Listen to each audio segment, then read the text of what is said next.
Shalom Aleichem. Mishnah Yomi continues in chapter 2 of Makkot, Mishnah 2 and 3 today. Yesterday we turned from the subject of Eid Zomim, the scheming witnesses, to galut, to exile, being the punishment and the requirement if someone kills by accident. Now, yesterday we mentioned not everything is an accident. Some things are closer to, mazid, the karov l'mazid is gross negligence. Some things are karov l'ones, considered an unavoidable mishap. Mishnah Bet continues this analysis. Zorik even l'rshut rabim, the harag. Someone threw a stone into a public space and it killed someone there. Harei ze gola. It's an accident. He can go to exile. The Bartenura brings the explanation in the Gemara. This is not a regular public area. If it's a public street, people are coming and going, that's karov l'mazid. That's negligent homicide. This public area is a dump where people throw their junk and they relieve themselves there sometimes, not very often during the day. So if he threw the stone during the day, it's not really expected that there was someone in the dump at that time, and that's why it's considered an accident. Of course, if he threw it into a public place with people there, that would be much worse than an accident. Rabbi Eliezer ben Yaakov Omer, he talks about throwing things generally. If it was after the stone or the item left the hand of the thrower, the other guy stuck his head up. He stuck his head out the window or stood up, and that's why he got hit. Hareze pater, the thrower is pater. It's considered an unavoidable mishap, karov leonis. Now, Zorik et Evan l'chatzero. Someone threw a stone into his own courtyard, v'harag, and it killed someone who happened to be on his own private property. So, im yesh reshut l'nizak l'kanas l'sham, if that man had permission to enter into the private property, gole, it's considered an accident. The thrower should have known that maybe this guy might have been on his property, has permission, so it's an accident. Im lov, if he had no permission to be there, eino gole. Then he doesn't go into exile. It's considered krov la'onis. He had no idea there would be somebody on his property. He didn't give him permission to be there. Shnemar, as the pasuk says, v'asher yavo et reho bayar, that the whole sugya of an accident is when one man comes to his fellow in the forest. The Mishnah explains, what are we talking about? Forest. Mahayar, just like the forest, reshut l'nizak l'mazik l'chanas hasham. Both parties have permission to be there. We actually mentioned back in Bava Kama, the forests were set aside by Yehoshua for public use, for anyone to use to collect firewood or graze their animals. So this word yar, yatsa chatzer balabayit, it excludes private property, she'ein reshut l'nizak l'karatz hasham, where the damaged person had no right to be there. Then it's not considered a case of shogeg, because we learn that out from yar, from the forest. Abba Shalomer, he uses this word yar for something else, an additional halacha. Mahatavat eitzim reshut, just like chopping firewood in the forest, that's reshut, that's permissible, meaning you can do it, but you're not required to do it. It's not a mitzvah. So Abba Shaul learns out, Yatsa ha'ava maket bano, so therefore a father striking his son for discipline, for educational reasons, would not be included in the sugya of accidents. V'harav arodi talmido, or the rabbi is, striking the kid with the ruler on the knuckles and something horrible goes wrong. V'shliach beitin, or the agent of the court who's supposed to give Makkot, supposed to give lashes, and accidentally kills the person he was only supposed to whip.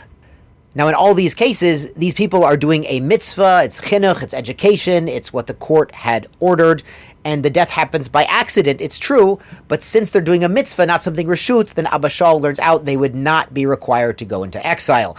In modern times, many great sages say, don't ever hit the children or the talmidim. It's not going to work. It will not have the same potentially positive effect as it had hundreds and thousands of years ago, when hitting was considered a normal and acceptable behavior. In today's society, since the children know that there's such a stigma about it, it will not have the desired effect. Of course, consult your local Orthodox rabbi before you try to hit anybody, but this is what I've heard personally from great sages in our generation. Now on to Mishnah Gimel. Ha'av gole al yedei haben, v'ben gole al yedei ha'av. A father can go into exile for killing his son, God forbid, and vice versa. We don't say that it's certainly krov la'onis, that he never meant it. Accidents can happen even within the same family. Mishnah says, kol golin al yedei Yisrael. Anyone goes to exile for killing a regular Yisrael, a Jewish person. Yisrael golin al yedei hen. And a Yisrael, regular Jew, will go into galut, into exile, for killing one of them. Now, this includes people like the Kutim, the Samaritans, back when they were good Samaritans, were considered Jewish for this halacha, and Avadim, servants, Canaanite servants, are already quasi-Jewish. They're on their way. As we've said, there's sort of a long conversion process. They're considered Jewish enough. So who's excluded? Chutz me'al yedei ger toshav. A ger toshav is excluded. Now, a ger toshav, a ger is a convert, but it also means a stranger, but he's a toshav, he's a settler. So what is this guy? He's someone who came from a pagan culture, but he has rejected idolatry and accepted to do the 7 mitzvot b'nei Noach. He's called in modern times a Noachide. And he's allowed to live in Eretz Yisrael and given certain privileges and benefits, and he's rejected idolatry, because real idolaters, certainly cannot live in Eretz Yisrael. I've heard recently that the Noachides actually have their own siddur, their own prayer book, and they teach each other the halachot that they're supposed to follow. You know, the 7 mitzvot, not the 613, the 7 that Noach and his sons did in ancient times. The Mishnah adds a ger toshav, eino gola el yedei ger toshav. But if a ger toshav, God forbid, accidentally kills another ger toshav, then they would indeed have the right and requirement and privilege to go into exile. The Mishnah adds a suma eino gola. A blind person does not go into exile. Divrei Rabbi Yehuda, at least according to Rabbi Yehuda. Rabbi Meir Omer gola. Rabbi Meir says he does. The Mishnah adds a hasone, someone who is an enemy, who hates the other guy. Eino gola. He does not get the privilege for galut. We assume that even if it looks like an accident, that maybe because of the bad blood between these people, he really, was doing it on purpose and trying to make it look like an accident. In Sanhedrin, the Gemara is in Sanhedrin 27b, we learned that someone who doesn't talk to his friend for 3 days because he's having a fight with him is already considered an enemy. So we see that Jewish people are supposed to talk to one another. Rabbi Yossi says, a soneh neharag, that someone who is a soneh and kills someone, even though it looks like an accident, he could actually be executed by the court because he hates him. It's as if he's already been warned, as if he already had hatra not to attack this person.